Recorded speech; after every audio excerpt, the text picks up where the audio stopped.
금일 매매 손익의 대부분은 코스피 선물에서 나왔습니다. 코스피 선물은 이제 어제 특히 막판에 많이 빠졌죠. 민주당이 금투세 유예에 대해서 좀 모호한 입장을 나타내면서 심리적으로 과도한 하락을 했습니다. 전에 그렇게 한국장은 좀 정치적인 이유로 이제 하락을 한 상태이고, 오늘 아침 5시에 이제 마이크론 실적이 나왔죠. 네, 어닝 서프라이즈가 나왔습니다.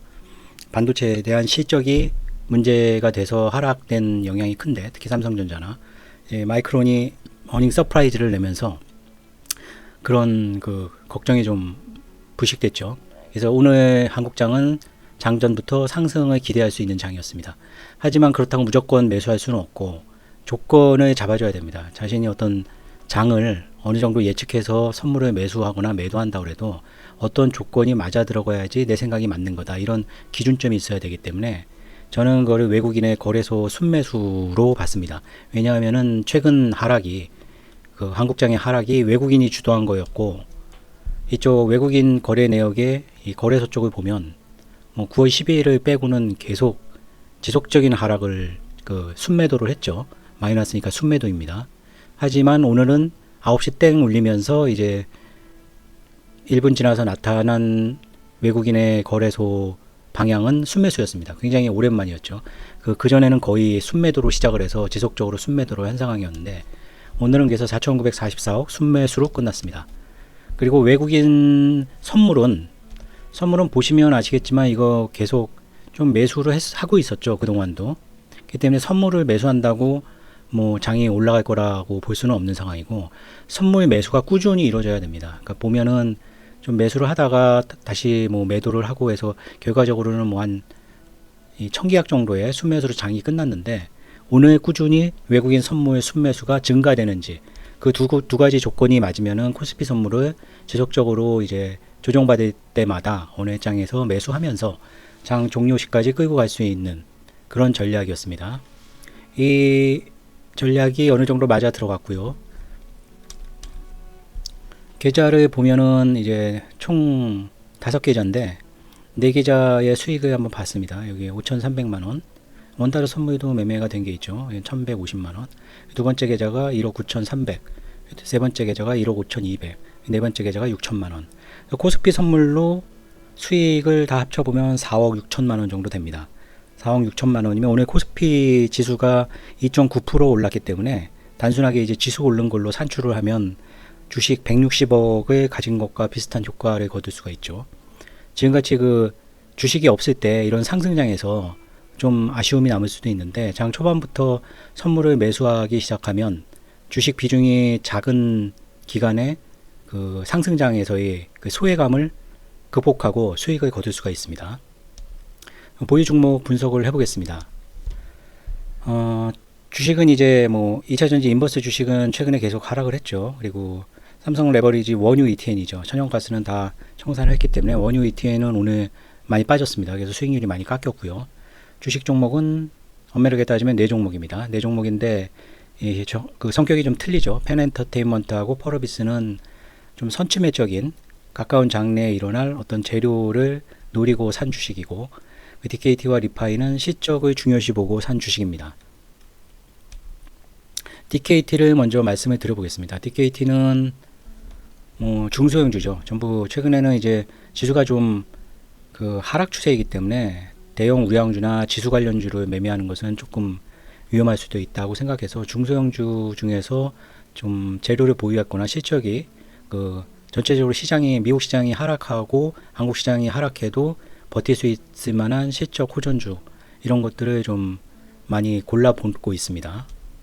DKT는 중소형주인데 굉장히 많은 증권사에서 리포트가 나온 주식입니다. 한두 증권사에서 좋은 리포트가 나와도 사실 증권사 리포트를 100% 신뢰할 수가 없죠. 하지만 이 종목은 특이하게도 중소형주인데 굉장히 여러 증권사에서 좋은 리포트가 계속 나오고 있습니다. 사실 가장 제가 좋게 본 리포트는 이겁니다. 숨은 온디바이스 AI 수혜주다. 제가 예전에 템베거 주식 향후 5년 정도를 놓고 볼 때 미래에 가장 커다란 테마는 휴대폰이 온디바이스 AI를 탑재한 그 AI 휴대폰으로 전환되는 것이다 라고 한번 그 영상을 올린 적이 있었죠. DKT는 이런 거에는 부합되는 종목입니다. 하지만 뭐 지금 온디바이스 AI가 수행되는 휴대폰이 나오지가 않았죠. 애플에도 이번에 출시되는 것이 뭐 온디바이스 AI 휴대폰이라고 보기에는 굉장히 미흡하죠. 하지만 방향은 분명히 그쪽으로 갈 것이라고 보고 있고, DKT는 그런 종목 중에 하나라고 생각을 했습니다. 그래서 사실 이 기사가 가장, 이 하나증권의 보고서가 가장 커다란 이유이고요. 그리고 KB증권도 뭐 좋은 뉴스가 나왔습니다. 이건 뭐 HTS에서 각자 그 종목을 찾아보셔도 됩니다. 이렇게 뭐 KB증권에서 나오고, 그러니까 계속 그 향후 실적도 좋아질 것이고, 또 이런 새로운 신제품이나 뭐 이런 것들에 대한 것들, 이런 것들이 모두 좋게 반영이 되고 있죠. 이런 종목은 결국 계속 그 실적에 대해서 나오는 것을 추적을 하셔야 됩니다. 그래서 이렇게 계속 실적이 좋게 나올 거라고 했던 종목이 실적이 나쁘게 나온다면은 그거는 매도를 해야겠죠. 그럴 때는 그 펄어비스나 페넌테토인먼트하고는 전혀 다른 어떤 매도 관점입니다. 리파인이란 주식은 이게 좀 특이한 업종이죠. 거의 독보적인 종목입니다. 전세 가격 수혜에 대한 이제 기대가 되는 그 전세 관련 뭐 권리조사 업무를 수행하는 회사인데, 어떻게 보면 상당히 독과점적인 그 사업 영역을 가지고 있습니다. 보시면 매년 약 200억 이상 잉여 현금 흐름, 주주 환원 정책 추진력이 풍부하다. 그 수익이 꾸준히 발생되는 회사죠. 그리고 다른 경쟁사가 나타날 여지도 별로 없고, 비즈니스 모델이 굉장히 좋은 회사입니다. 하지만 이런 회사는 좋고 실적도 좋은데 소외될 수가 있죠. 이제 같이 움직이는 테마나 업종이 없기 때문에 독자적으로는 상승하기 어려운 경우가 많습니다. 하지만 거꾸로 얘기하면 이런 종목이 어떤 추세가 상승으로 돼서 올라갈 경우 비교할 종목이 없기 때문에 굉장히 높은 상승을 기록할 수도 있습니다. 그러니까 그 독자적인 업종이란 게 득이 있을 수도 있고 실이 있을 수 있다는 얘기입니다. 많은 증권사에서도 리파인에 대해서 굉장히 좋은 분석을 내놨습니다. 이건 그 대학생들이 어떤 그 주식 관련해선 리포트 관련돼서도 굉장히 재밌는 내용을 많이 적어놨습니다. 그런 거 뭐 제 유튜브에서 보셔도 되지만 HTS에서 다 나온 정보들이기 때문에 뭐 HTS에서 찾아서 보셔도 됩니다.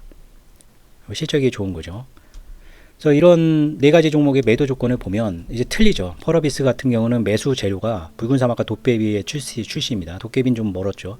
붉은 사막 출시고, 붉은 사막이 성공을 하면은 도깨비로 이 개발 인력이 넘어가면서 도깨비에 대한 구체적인 언급이 나올 것이다. 그거입니다. 매수 타이밍은 오히려 이제 안 좋은 뉴스가 나올 때죠. 왜냐하면 붉은 사막 도깨비가 단기적으로 나올 건 아닌데, 분명히 펄어비스는 3분기 실적이 굉장히 안 좋게 나올 겁니다.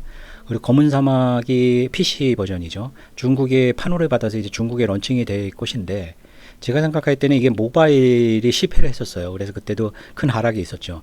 검은 사막이 중국에 출시돼서 흥행이 많이 실패된다 그래도 뭐 크게 빠지는 그런 일이 발생될 수도 있을 겁니다. 펜엔터테인먼트는 뭐 3분기에도 실적이 악화돼서 나온다면은, 이런 예상된 악재가 터져 나오면은 충분히 이제 확인을 하고 악재에 대해서 뭐 너무 심각한 그 실적 악화가 아니라면 오히려 저가 매수의 기회로 삼을 수가 있습니다. 하지만 리파인과 DKT는 틀리죠. 모든 레포트가 실적이 좋을 거라고 그 적어놓은 회사들이기 때문에 이런 종목들은 실적이 악화된 실적이 나온다면은 매도를 하셔야 됩니다. 리파이나 DKT는 하락 시에 저가 매수를 할 생각이고요. 매도는 이제 펄어비스랑 펜엔터테인먼트는 따로 영상에서 자세히 매도 타이밍에 대해서 정리를 해드렸습니다.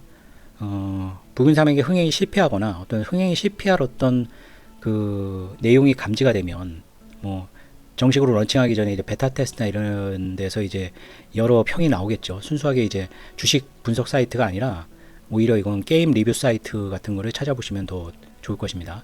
펜 엔터테인먼트는 12월 26일에 오징어 게임 2가 이제 넷플릭스에서 오픈되는데, 이것도 이제 흥행 실패가 됐다면은 전체적으로 엔터주가 전체적으로 하락할 거라고 보고 있습니다.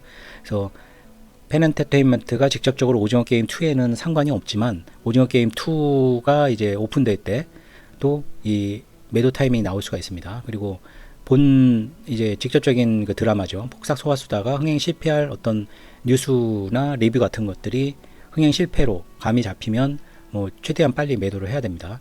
리파인이나 DKT는 이건 무조건 뭐 실적이 계속 좋게 나올 거라는 리포트를 믿고 산 주식이기 때문에 그게 부합되지 않는 실적이 나오거나 아니면 기타 다른 악재가 나오면 매도를 할 생각입니다. 펄어비스의 저번 영상에서 말씀드렸던 건데 이때는 이제 25,000원, 32,000원 뭐 이렇게 써놨는데 지금은 여기서 많이 상승을 했죠. 한 38,000원 정도니까. 그래서 좀 악재가 나올 경우 뭐 매수하는 그런 전략으로 가고 있습니다. 11월에 지스타 기간에 구체적인 어떤 붉은 사막 런칭 계획이 나올 것 같고요. 펜엔터테인먼트도 이제 아까 그대로 말씀드린 대로입니다. 오징어 게임 2 방영 이제 지금 해서 이제 엔터주 전체적으로 엔터주라기보다는 이제 드라마 제작사나 뭐 이런 것들 그 콘텐츠주죠. 콘텐츠주들이 동반적으로 어떤 상승할 수 있는 그런 모멘텀이 있는지 그게 제일 중요할 것 같습니다. 네, 시청해주신 분들 감사드립니다.